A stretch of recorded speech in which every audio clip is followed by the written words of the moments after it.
Assalamualaikum, salam Malaysia Madani. Bersama-sama saya Suarin Shah dalam Berita Pagi Sabah edisi Ahad 5 November 2023. Usaha membangunkan daerah Membakut, Bongawan dan Kimanis terus diperhebat sejajar objektif pewartaan Membakut sebagai daerah penuh Mac lalu.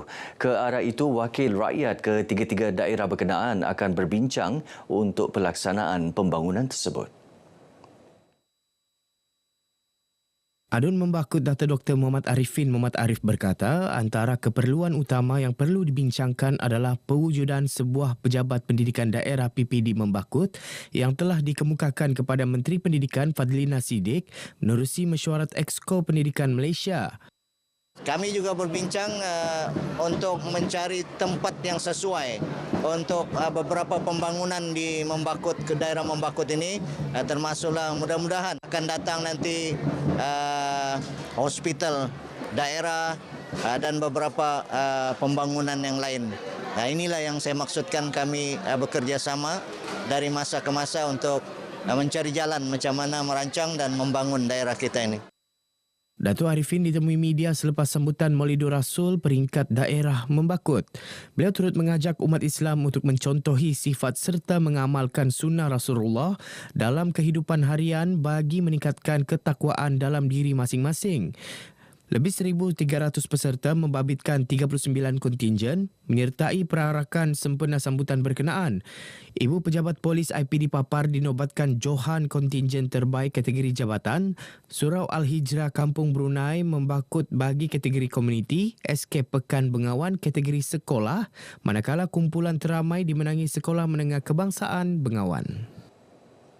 Dalam perkembangan lain, Datuk Arifin yang juga Exco Pendidikan Negeri dan Hal Ehwal Islam Sabah mengalu-alukan sekolah-sekolah di negeri ini melaksanakan Minggu Solidariti Palestin seperti yang dilaksanakan Kementerian Pendidikan Malaysia.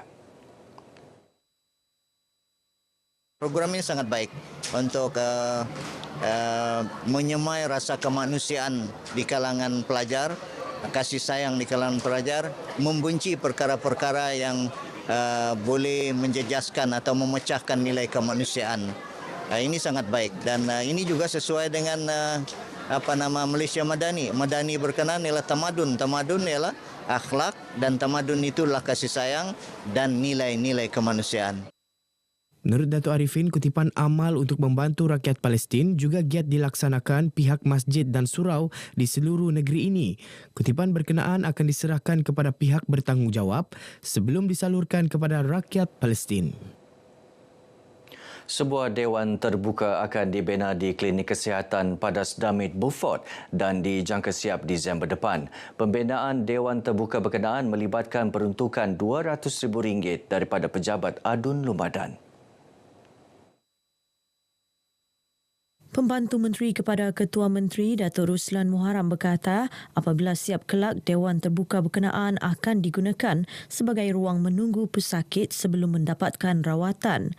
Ia sekaligus bagi menampung pertambahan jumlah pesakit susulan kerja-kerja pembaikan dan penyelenggaraan di Hospital Beaufort.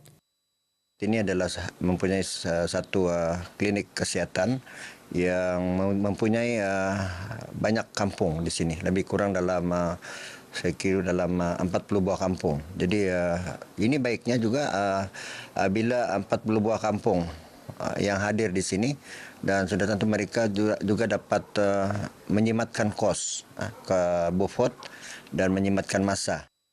Datuk Ruslan ditemui media selepas majlis pecah tanah pembinaan Dewan Terbuka Klinik Kesihatan Padas Damit Beaufort. Dua sungai di Beaufort terlibat kerja-kerja pendalaman dan pembersihan dasar bagi kelancaran aliran air sungai sekaligus memendekkan jangka masa limpahan air sekiranya berlaku banjir pada musim tengkujuh. Sungai terlibat adalah Sungai Lingkungan dan Sungai Bukau Beaufort. Pembantu Menteri kepada Ketua Menteri Datuk Ruslan Muharam berkata kerja-kerja pendalaman sungai lingkungan melibatkan jarak 6.9 km, membabitkan 3 fasa pendalaman dan pembersihan. Kerja-kerja pendalaman dan pembersihan fasa 1 dan 2 sungai lingkungan telah siap Oktober lalu. Manakala fasa 3 sungai lingkungan dan sungai Bukau sepanjang 5.4 km dijangka siap Disember depan. Ia melibatkan kos lebih RM400,000 melalui peruntukan yang disediakan Jabatan Pengairan dan Saliran Sabah. Sebenarnya banjir tidak dapat dielakkan, tetapi bila kita selenggara dalamkan sungai ini, dia cepat turun. Kalau 10 hari, biasanya kita 10 hari akan menghadapi banjir, tapi mungkin dia boleh ke 3 ataupun 2 hari. Datuk Ruslan yang juga adun Ramadan ditemui media sempena majlis simbolik mendalamkan Sungai Kampung Bukau dan Sungai Kampung Lingkungan di Beaufort.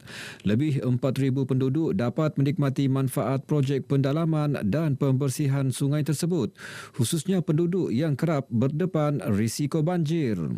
Dalam majlis ini turut disampaikan sumbangan bakul makanan kepada 60 ibu tunggal.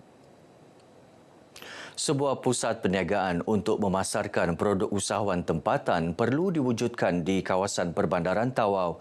Ia sebagai ruang usahawan tempatan Jabatan Hal Ehwal Wanita Sabah JEHWA, terdiri ibu tunggal dan golongan B40 mempromosikan produk jualan selain menjadi antara tarikan pelancong. Menteri Pembangunan Masyarakat dan Kesejahteraan Rakyat Datuk James Ratib berkata sehubungan itu kementeriannya bersama-sama JEHWA dan Majlis Perbandaran Tawau akan menyediakan kertas kerja untuk dimasukkan dalam rancangan Malaysia ke-13 RM ke-13 kelak. Saya minta kepada Setiausaha Tetap dan juga pengarah JEHWA supaya dapat menyediakan kertas kerja untuk bangunan ini, dan saya juga mohon kepada MPT, Presiden MPT Saudara Tuan Joseph Pang supaya dapat menyediakan tapak untuk pembinaan ini, dan kita akan jangkakan masukkan dalam RMK 13 RP1, dan saya minta supaya perkara ini akan dibawa ke UPN Sabah dalam bulan Januari hingga Mac, dan saya akan bentangkan di Kabinet Negeri Sabah ini. Datuk James ditemui pemberita selepas merasmikan JEHWA Wanita Fair 2023. Beliau turut meminta semua pihak termasuk wakil rakyat untuk menyokong pelaksanaan pembangunan fasiliti perniagaan di Tawau yang bakal menjadi tumpuan pengunjung dengan pemindahan ibu kota Indonesia ke Kalimantan. Produk-produk ni bukan hanya produk-produk dari segi makanan, kita ada perkhidmatan dan juga kraft tangan yang of course kita alu-alukan kepada pengunjung-pengunjung kita, sebab di Tawau ni kita tahu juga kan ramai pengunjung, banyak pelancong daripada dalam dan luar negara. Sebanyak 120 gerai jualan melibatkan usahawan wanita Tawau menyertai JEHWA Wanita Fair ini. Golongan belia khususnya pelajar kolej dan universiti memain peranan membantu usaha kerajaan menerusi Suruhanjaya Pencegahan Rasuah Malaysia SPRM dalam membanteras rasuah. Pengarah SPRM Sabah Datuk S. Karunaniti berkata golongan yang bakal mewarisi kepimpinan negara itu perlu dididik mengenai peranan mereka melalui penganjuran program kesedaran rasuah. Kita berpandangan bahawa mahasiswa mereka merupakan generasi muda yang mana selepas pengajian mereka akan pergi kepada workforce, iaitu tempat bekerja. Jadi kita perlu memberikan pendedaan kepada mereka berhubung dengan isu-isu anti rasuah, peranan mereka sebagai rakyat Malaysia untuk membenteras rasuah. Datuk S. Karunaniti ditemui RTM selepas menghadiri forum bertajuk Towards a Corrupt Free Generation sempena sambutan Hari Anti Rasuah Antarabangsa HARA 2023. Forum dijayakan 3 ahli panel iaitu Pengarah SPRM Labuan, Datuk Robi Shim Datuk Pindatun, Penasihat Undang-Undang Universiti Malaysia Sabah UMS, Awang Suhaizam Bungso dan Wakil Pelajar Jovian Jelly Duncan. Seramai 180 pelajar Institut Pengajian Tinggi Awam dan Swasta sekitar Kota Kinabalu menghadiri forum ini. Baik, sekian paparan Berita Pagi Sabah kali ini menyusul selepas ini Berita Pagi Sarawak. Dari sungai hingga ke segara, Palestin pasti merdeka.